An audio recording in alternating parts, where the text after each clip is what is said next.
Thanks a lot for inviting me to be here. I mean, I feel a little bit like a dinosaur because I happened to be at the first meeting of the group, and I'm going to talk a little bit about that. But first, I'm going to say, I mean, you can't really read this, but in essence, what this is talking about is changes in Western Europe's political economy. And looking at the way that we're talking changing employment, and we're talking on the left here, social democracy has changed. I'm saying what's the issues between 1970s and the present period. Economic policy aims have changed, taxation rates have changed, economic growth, unemployment. Each one of these things down here, there's been a significant change between the context that work, which I started working in the 1960s and 70s, the work that we had then and the work that we had now. Now that context is a part of what frames the projects that you're going to be working on. Look at this, European wage share over that period. I mean, let's just look what's happened to working people, working people's power within society as a whole across Europe during that period of 30 years. Look at here, the red figure is the increase in unemployment, right, over that period, right? We've got a slow increase in population of the EU, but look at those increases in unemployment. What does that mean? What does that actually mean to people's lives and to the way in which people at work are living and experiencing their work? Well, here is one graph from the OECD report last year, which says exactly that. What it shows is all of these, or the coefficient about how far towards inequality, all of them show up, except on this data, France, Hungary and Belgium. Well, why France, Hungary and Belgium? Why in that period between 1985 and 2008, why is it that inequality in terms of income didn't rise in those countries, but in all these others did? And most significantly, in that particular graph, we can see the huge increase in inequality in Sweden. Right, absolutely staggering. If you look at this thing here, look at the way that moves over the last 20 years in what remains Europe's most equal society. Right? So we've got a whole set of issues to raise there. This picture, right?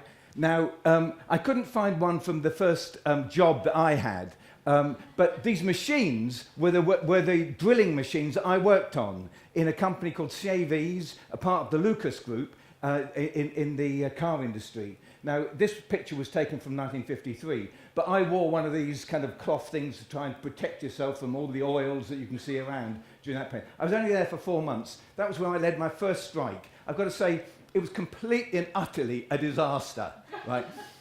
Me and this mate of mine decided that we would, we've got all the workers in our section to agree, and then we said, okay, at 2 o'clock, what we'll do is, he was working on a line of drilling machines there, and I was there, and all the others were behind us, said, what we'll do is we'll turn around and we'll walk up to the end of the group of workers, and everyone will join behind us, and then we'll all go and see the manager. Well, we turned around, yes, come on. We walked up, and then, right, we get to the top. There was a bloody manager. We looked behind us, there were no other workers there. Right, so what you know about me is, if you follow my lead, you may be on your own. Okay, this is the second job I got. Singer's Sewing Machine Company in Clydebank. Oh, by the way, you might have seen a little D at the end. The D means demolished, right? So the first place, CAV Acton, demolished. Singer's Sewing Machine factory. I worked in the second building, big tall building there on the 4th or 5th floor. And again, working on drilling machines. That's a picture of the third place I went to work at, which was Chrysler Linwood. Again, also demolished. Jinx. What? Definitely. Well, this is what the colleagues said when I went back there to do research in the Glasgow plant. And then whilst I was there, they announced that it was going to be closed. They said, you are a jinx. You've come back to haunt us. Here, huge car factory. And I worked, and this is a newspaper picture, I worked under that row of cars for 2 years, fixing brake linings as the cars went down the line. The point is that those jobs have gone, right? Some jobs are still remaining. look at this picture here, 1998, a picture I've always been very fond of, which is a French pizza production. And look, the worker in the middle is putting on the olives, right? So there's still skill left in the positioning of the olives. But look at that production system. Look at the way that is working. I mean, so when people tell you that the old jobs, the old production lines have gone, look at how you eat sandwiches, right? Think about the sandwiches, think about the pizzas, think about all of those processes. The old jobs have not gone. They are not as dominant as they once were. And doing that isn't the same as working on a production line, but nonetheless, in a car factory, but nonetheless it is a production line. My next job, right? Look at this wonderful 50s, 60s building. This was Manchester Polytechnic. And the point I'm making here is that the transition from my working, right, in a series of different manual jobs, gaining political, industrial, trade union experience, into a tower block with sort of falling down bits and bobs around it. And this is actually quite a recent picture of it, but nonetheless it's now been sold to a developer. Manchester Metropolitan University has got rid of it. So, a break now. Some of the stories have already been told. Who started this terrific network? Well, Jean-Pierre Durand, Sylvie Contrepois, who's now at working with Working Lives, and myself began working on a project looking at changes in bank work. Interested, because up until then both Jean-Pierre and I had been working around production in car plants and so forth. But actually what we identified as early as then was the fact that it's a new service sector, it's a new expanding parts of the economy that really should be getting our antennae twitching. And so we started on a joint project. Almost at the same time, serendipity, Birger, Bernd Schiller and Krista Thornquist came to Kiel, right? And where I was, by which time I was there, and started talking about some form of link. They were labour historians.